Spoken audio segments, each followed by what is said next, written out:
Maka berbicaralah Elihu. Dengarkanlah perkataanku, kamu orang-orang yang mempunyai hikmat. Berilah telinga kepadaku, kamu orang-orang yang berakal budi. Karena telinga itu menguji kata-kata, seperti langit-langit mencecap makanan. Biarlah kita memutuskan bagi kita sendiri apa yang adil, menentukan bersama-sama apa yang baik.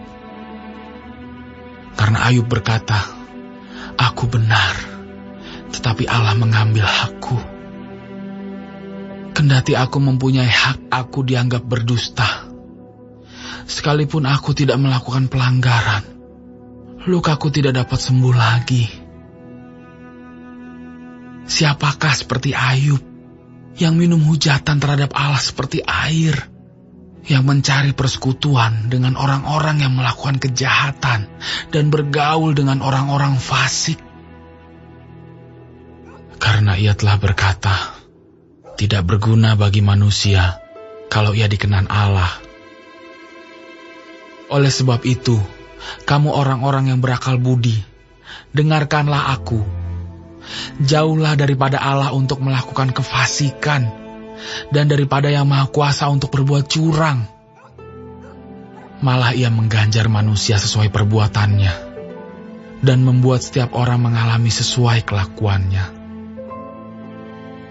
Sungguh, Allah tidak berlaku curang, Yang Maha Kuasa tidak membengkokkan keadilan.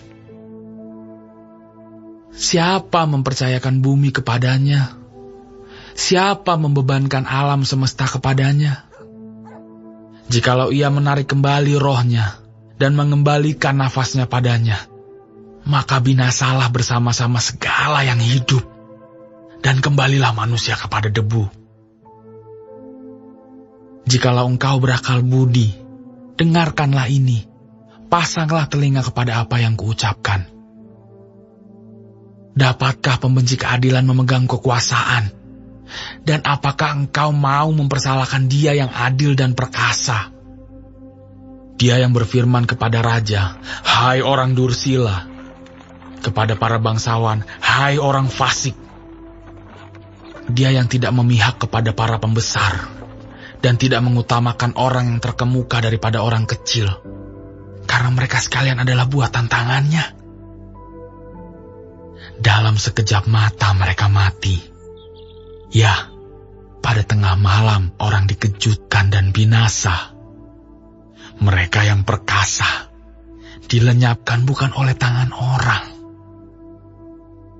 Karena matanya mengawasi jalan manusia, dan ia melihat segala langkahnya. Tidak ada kegelapan ataupun kelam kabut, di mana orang-orang yang melakukan kejahatan dapat bersembunyi.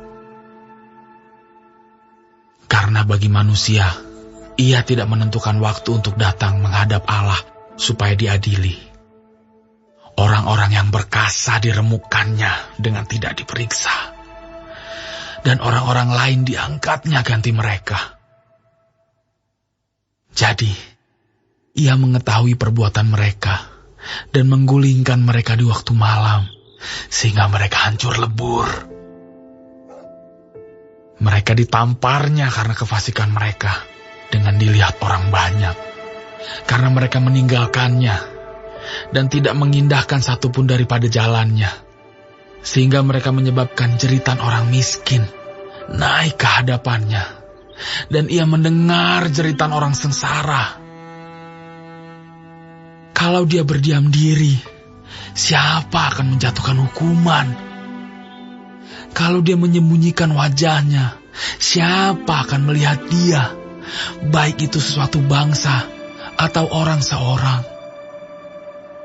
Supaya jangan menjadi raja, orang fasik, yang adalah jerat bagi orang banyak.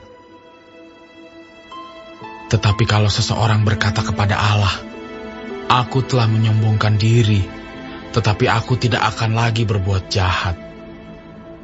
Apa yang tidak aku mengerti, ajarkanlah kepadaku. Jikalau aku telah berbuat curang, maka aku tidak akan berbuat lagi. Menurut hematmu, Apakah Allah harus melakukan pembalasan karena engkau yang menolak? Jadi, engkau jugalah yang harus memutuskan, bukan aku. Katakanlah apa yang engkau tahu. Maka orang-orang yang berakal budi dan orang yang mempunyai hikmat yang mendengarkan aku akan berkata kepadaku, Ayub berbicara tanpa pengetahuan, dan perkataannya tidak mengandung pengertian. Kiranya Ayub diuji terus-menerus, karena ia menjawab seperti orang-orang jahat. Karena ia menambahkan dosanya dengan pelanggaran, ia mengepalkan tangan di antara kami dan banyak bicara terhadap Allah.